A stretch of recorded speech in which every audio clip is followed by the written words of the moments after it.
Ini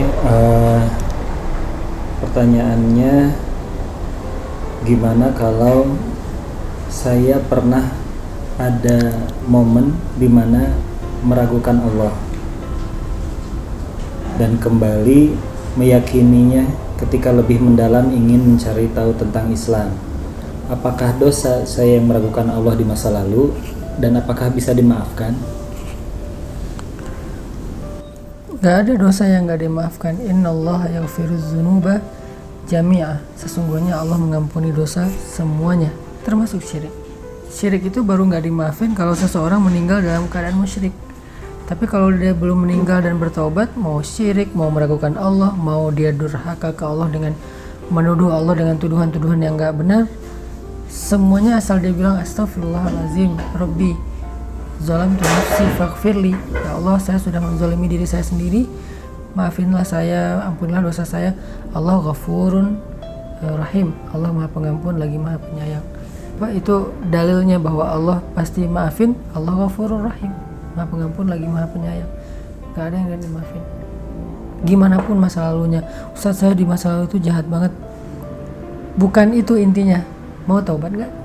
Kalau mau taubat, cara taubat dengan Allah itu sederhana. Allah tuh gak ribet, cukup menyesali, bilang Allah maafin saya dengan bahasa kita boleh, dengan bahasa Arab Rabbi zalamtu nafsi faghfirli boleh, atau Rabbi firli wali walidayya boleh, apapun yang kita hafal Allah hapuskan. Segampang itu Ustaz, segampang itu. Terus kalau kita ulangin, itu masalahnya. Masalahnya itu bukan di Allah, masalahnya di kita. Kita benar nggak mau taubat? Kalau kita benar mau taubat, kita bikin dosa sekian puluh tahun, lalu kita mengatakan astagfirullah sekali aja, maka puluhan tahun dosa kita itu semuanya dihapus sama Allah. Masalahnya kita kadang-kadang mengatakan astagfirullah dengan hati yang belum mantap. Astagfirullah kita itu hanya gara-gara kita lagi ada masalah. Astagfirullah kita itu hanya sepintas aja, terus nggak dilanjutin dalam amal-amal soleh, akhirnya taubat kita belum nasuha, belum sempurna. Kalau kayak gitu, Allah nunggu sampai taubat kita benar. Astagfirullahaladzim, udah Allah hapuskan, diulangi lagi, ya Allah, ya udah Allah tunggu sampai kita benar-benar ninggalin dosa itu, nggak ngulangin lagi, dan meninggal dalam keadaan sudah meninggalkan dosa tersebut. Itu kan dilihat akhirnya ya. Makanya kalau kita belum berhasil, coba lagi aja, coba lagi selama masih dikasih nyawa sama Allah, kita coba lagi aja dalam proses taubat Ya, soalnya mungkin pas ya istilahnya iman lagi ngedrop, jadi datang lagi ragunya, jadi ya tadi ada pikiran itu. Selain taubat, kalau yang bab ragu itu dia juga perlu belajar mencas iman. Iman itu kalau nggak dicas, apalagi kita banyak banget ngedownload hal-hal yang nggak baik ya, yang makan kuota, makan baterai, makan pulsa iman. Jadi harus sering-sering dicas. Ngecasnya, salah satu cara mencas iman yang paling sederhana itu adalah mendengar nasihat dari orang soleh, dengerin taklim, dengerin booster, dengerin ceramah di YouTube, pokoknya dengerin sebanyak-banyaknya biar iman kita dicas terus. Dengarkan itu dengan respect kepada ulama. Kalau kita mendengarkan nasihat tapi kita kayak sebel sama orangnya, susah. Kenapa sebel?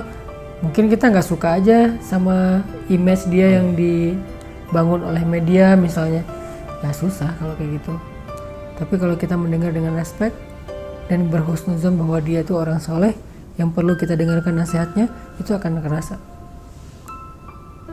Pernah nggak dengar ceramah ke orang yang menurut Inong biasa aja, ceramahnya tuh bagus tapi kayak nggak berasa. Atau ceramahnya sederhana tapi karena kita respect sama orangnya jadi kayak berkualitas gitu kan. Penting menghargai orang lain itu penting. Sahabat mendengar nasihat dari Nabi itu langsung naik imannya. Kenapa?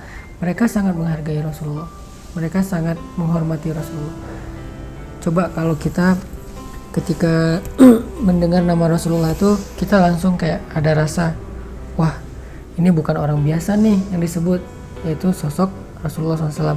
Minimal kalau mau lebih ideal sih kita bilang Sallallahu Alaihi Wasallam.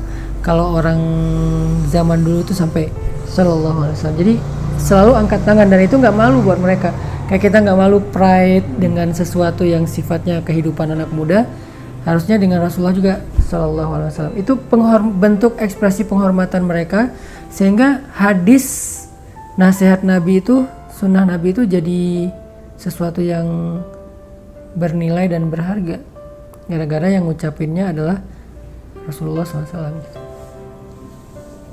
Jadi balik lagi ke yang tadi, tetap dimaafkan ya. Pasti dimaafin. Allah sendiri yang berjanji, yaghfiruz dzunuba jami'a. Allah mengampuni semua dosa, sehingga Allah katakan la taqnatu min rahmatillah, jangan berputus asa dari rahmat Allah. Maksud berputus asa di sini, berputus asa minta ampun, berputus asa untuk taubat, berburuk sangka seolah-olah dosanya udah nggak keampunin lagi, itu namanya berputus asa. La taqnatu, jangan berputus asa. Sip.